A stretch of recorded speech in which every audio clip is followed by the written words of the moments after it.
guest, silly lady. Let's give it up for Sophia Kuchinov.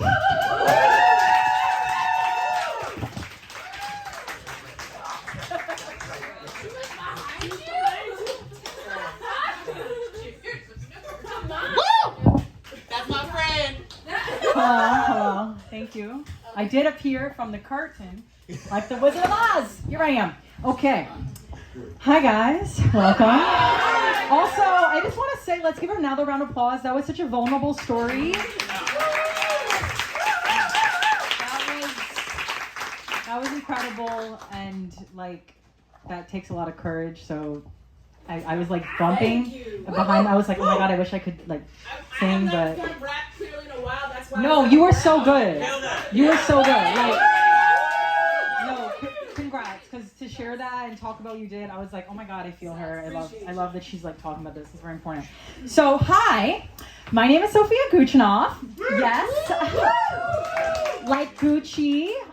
Yes, it's a long ass name, 9 letters. I'm Mongolian. And my first name, Sophia, is obviously Italian.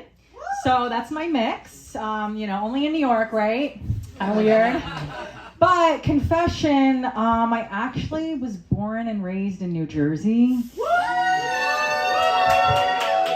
Okay, mixed reaction, love it. Yeah, but this year, I'm gonna gain some street cred because this year marks my 10th anniversary of living in New York. So I definitely have to celebrate. I'm very excited about that in beginning of September, end of August. So stay tuned. But so with all that said, I just want to give a shout out to Sarah and QED and this amazing fundraiser. Thank you for everyone being here. Like, it's awesome for us to talk about mental health, mental wellness, mental illness, all the things. So I moved here when I was 17, so I'm 27. So when I turned 26, I lost my health insurance because, this country's great for that, right? Yeah, so I lost it. And I used to go to therapy, but now I just do ayahuasca. And yeah, it's actually life-changing. If you want to talk to me after on a serious note, I'm totally open. It changed my life, so I'm very happy about that. And I do have insurance now. Thank you. Thank God. But yeah, so I encourage everyone, like, mental illness runs in my family.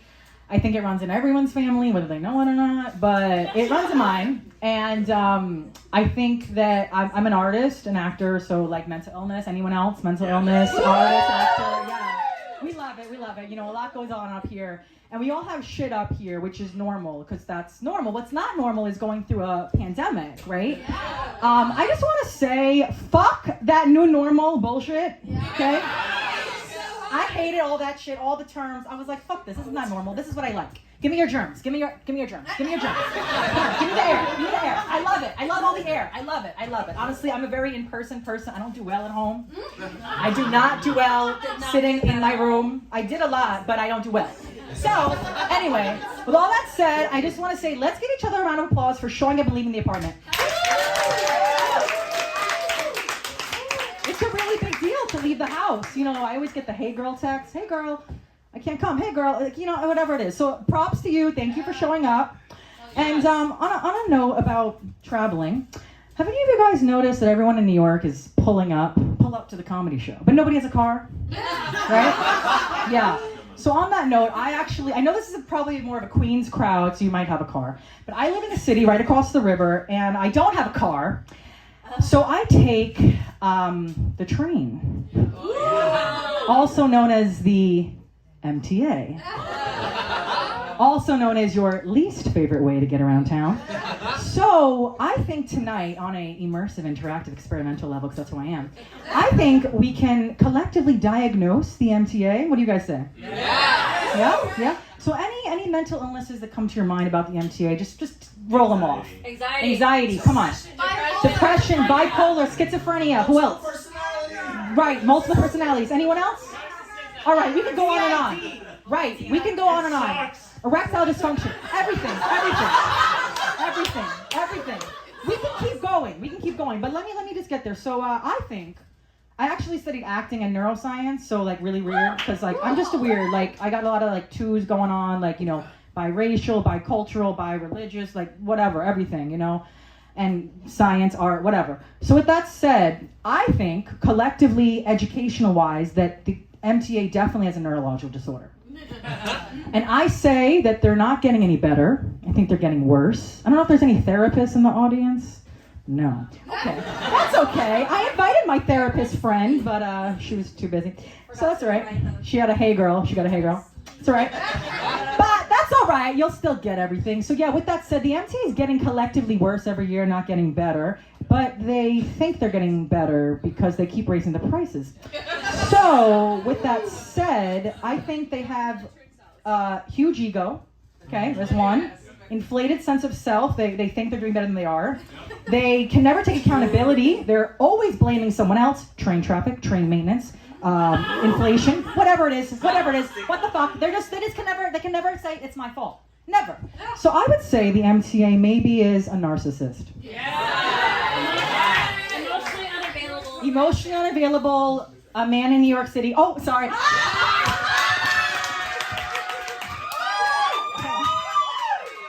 But I am single, so if you guys got any friends, let me know. I actually introduced these two 2 years ago. And I texted them this morning because I was like, yo, like I'm introducing a bunch of people who are like best friends. They're like in a relationship, they're moving in. And I'm like, yo, like, hey guys. So if you have any friends, let me know if they're emotionally available and a man, like they're good. We like them. Okay, cool. But anyway, so you can't trust these hoes though. You know what I'm saying? Like, and these hoes are the MTA. So the MTA is always sending us mixed signals. Like the streets of this very borough. 43rd Street, 43rd Avenue, 43rd Boulevard, 43rd Road, 43rd Lane, 43rd Place. What? I always get lost in Queens. Rami, if you're here, you know it. I'm always texting him that I'm lost in Queens. I tried to come one day to a workout at the park, and I was like an hour late. I was like, wait, I just didn't get it. So, but you guys have the best food in all the boroughs. I will give you that. So whenever I do come here from the non-tropical island of Manhattan, I do think it's worth it, even though I get lost every time, even on a bike. So I would say that, yeah, it's worth it. It's worth getting lost. But yeah, so on that note, I just want to talk about the MTA's mental illness more, you know? So I don't really know what motherfucker you know that thinks they're well, right? That will tell you to take the uptown train in order to get downtown. It's like you say to yourself and the MTA, this doesn't seem normal. And the MTA says, nah, this is normal, bro. And I'm just like, gaslighting. Cool.